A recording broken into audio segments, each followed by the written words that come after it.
আন্দোলনরত অনুসারীদের নতুন নির্দেশনা দিলেন বিএনপির নেতা ইঞ্জিনিয়ার ইশরাক হোসেন।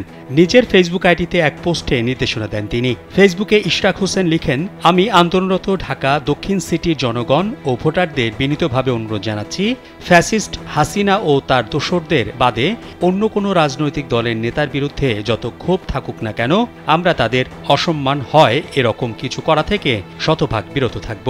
আমরা সমালোচনা করি রাজনৈতিক বক্তব্যের মধ্য দিয়ে, তাদেরকে সতর্ক করি, তাদের ভুল ধরিয়ে দেই, কিন্তু অবশ্যই ভাষাগত শিষ্টাচার মেনে।